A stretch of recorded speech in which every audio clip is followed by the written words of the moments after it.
Alors si j'avais su que le pupitre allait être transparent, j'aurais mis des chaussures plus jolies. Bonjour à toutes, bonjour à tous. C'est un honneur d'être avec vous pour votre diplomation, c'est quand même un moment important, donc félicitations.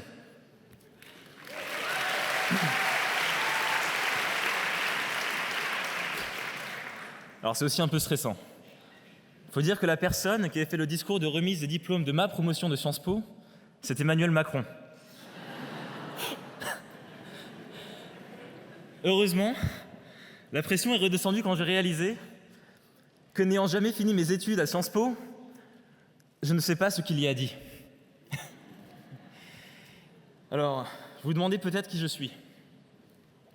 Je m'appelle Paul Duhan, j'ai 24 ans et je suis le fondateur de Base Impact, une ONG qui utilise les algorithmes pour adresser des problèmes de société. Vous avez peut-être entendu parler de Bob Emploi, notre projet qui s'attaque à la question du chômage. Ça, c'est ce que je fais, mais ce n'est pas qui je suis. Si vous vous demandez qui je suis, vous n'êtes pas les seuls. C'est une question qui a guidé ma vie jusqu'ici et à laquelle j'attribue tout mon parcours. Aujourd'hui, j'aimerais vous en parler à travers 2 histoires. Ma première histoire est une quête de sens. Mes parents sont venus s'installer en France peu avant ma naissance. En Chine, ils étaient de brillants étudiants. En France, ils ont dû repartir de zéro. Si vous ne connaissez pas les familles chinoises, elles sont plutôt particulières. Quand j'étais petit, mes parents se réunissaient régulièrement avec leurs amis, d'autres immigrés chinois, qui avaient des enfants du même âge que moi. Le but de ces réunions était de comparer entre eux les réussites de leurs enfants. Mon fils a eu 19 en maths aujourd'hui. Ah ouais, parce que ma fille, elle a eu 20. Ouais, mais c'est parce que mon fils a appris à jouer du Chopin en même temps.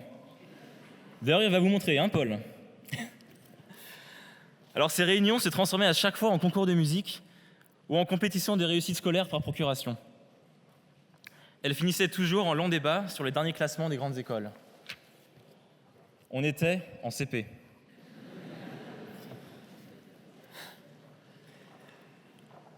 Très tôt, on m'a fait sentir que je me devais d'être à la hauteur de mon potentiel et de leur sacrifice. Si je ne finissais pas dans un endroit prestigieux, comme Polytechnique, ou, au pire, HEC, ce serait du gâchis. À 10 ans, je suis rentré dans un collège-lycée réputé. Mais le rythme scolaire ne me plaisait pas. J'étais mal intégré et le contexte m'a étouffé. On était dans la même classe de 40, de la 6e à la terminale. Pour vous donner une idée, la plupart savaient déjà ce qu'ils rempliraient sur admission post-bac 10 ans plus tard. Je n'arrivais pas à trouver du sens à ce qu'on faisait et je décrochais.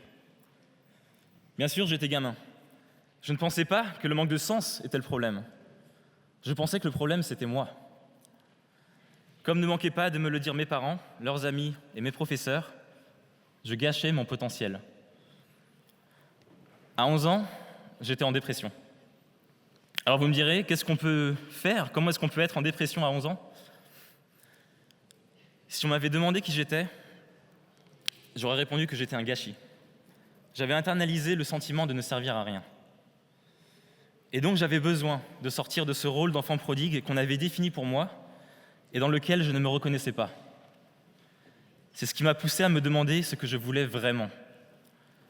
Je n'ai compris que bien plus tard l'importance de cette question que je n'avais eu de cesse de me poser. Pourquoi est-ce que je fais les choses? En réalité, ce que je voyais comme un handicap était une chance. Sans ce questionnement permanent, je n'aurais pas trouvé la cause à laquelle j'ai choisi de me consacrer et qui m'amène devant vous aujourd'hui. Ma deuxième histoire est une quête d'identité. Parce que quand j'ai créé Base Impact, je n'avais pas du tout confiance en moi. À l'époque, j'avais 21 ans et j'étais le premier data scientist à San Francisco dans une start-up qui s'appelle Eventbrite. Après des années à me voir comme un bon à rien, je commençais à me réconcilier avec moi-même. J'avais du succès professionnel, je gagnais plus d'argent que je ne pouvais en dépenser et je créais de la valeur.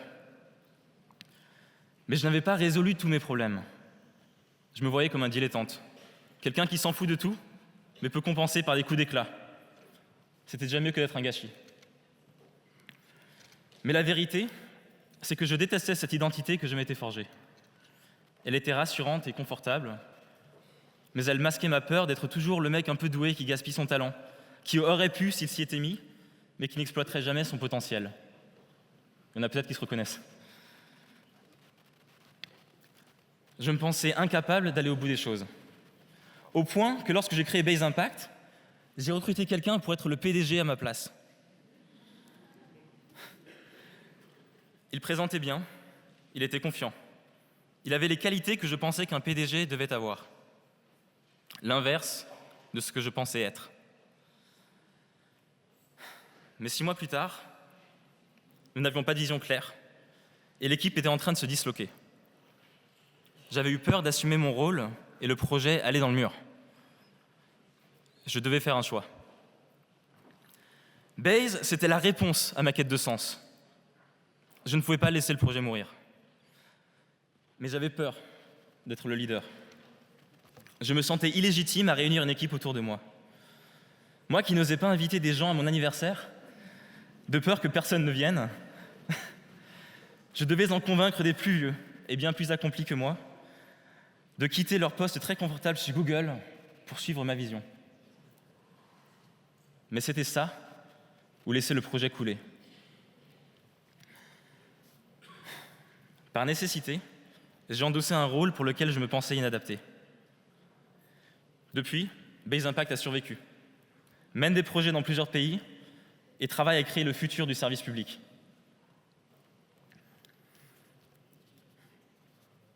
On n'est pas limité par la personne que l'on croit être à un instant T. Cette personne, on peut la transcender, tant qu'on continue de se questionner. Le risque, sinon, c'est de rester bridé par les représentations qu'on a de soi. Bon, bridé, je le suis toujours, mais ça, c'est juste parce que je suis asiate.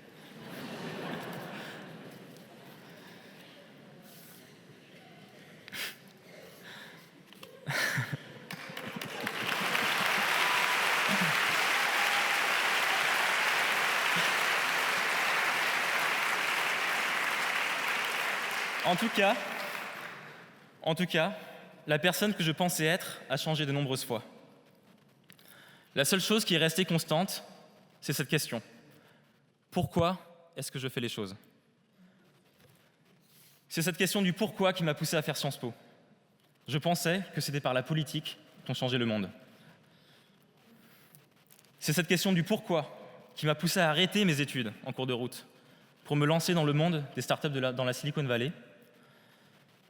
Je voulais créer quelque chose et j'avais découvert, en partant faire des maths et de l'informatique à Berkeley, que la technologie permettait de changer le monde autour de soi. Dans mon email à Françoise Mélonio, alors doyenne du collège universitaire de Sciences Po, et qui me demandait ce que je comptais faire, j'avais répondu « Je ne sais pas où je vais, je sais juste que je ne pense pas revenir. » Je m'étais trompé. C'est cette question du pourquoi, alors que j'avais un job très bien payé et enfin le sentiment d'avoir de la valeur, qui m'a poussé à tout quitter pour monter une ONG. Je trouvais dommage de créer des algorithmes qui pouvaient toucher les millions d'utilisateurs d'un site web, mais de ne pas s'en servir pour améliorer la vie du plus grand nombre. Enfin, c'est cette question du pourquoi qui me pousse aujourd'hui encore dans tout ce que je fais et qui a contribué à faire de Base Impact ce que c'est devenu. J'ai passé ma vie à angoisser de ne pas savoir qui j'étais. J'avais l'impression que tous les autres le savaient naturellement et que j'étais le seul à être perdu. Mais j'ai fini par accepter certaines certitudes. Si je n'avais pas eu la chance d'être en dépression à 11 ans, je n'aurais pas eu autant besoin de savoir pourquoi je faisais les choses. Je n'aurais pas autant itéré sur qui j'étais. Je n'aurais pas autant cherché ce que je voulais faire et je n'aurais pas eu la chance de trouver aussitôt du sens à ce que je fais. Je ne peux pas vous faire de storytelling ou vous expliquer la vie. Je ne suis pas là non plus pour faire un discours pontifiant sur votre responsabilité de futur leader ou vous dire d'aller changer le monde. Je peux juste vous dire ce que j'aurais aimé qu'on me dise. J'aurais aimé qu'on me dise « Ce n'est pas grave de ne pas savoir qui on est. Ce qu'il faut, c'est toujours se demander pourquoi je fais les choses. Je ne peux pas vous donner la réponse, je peux seulement vous donner la question. Merci.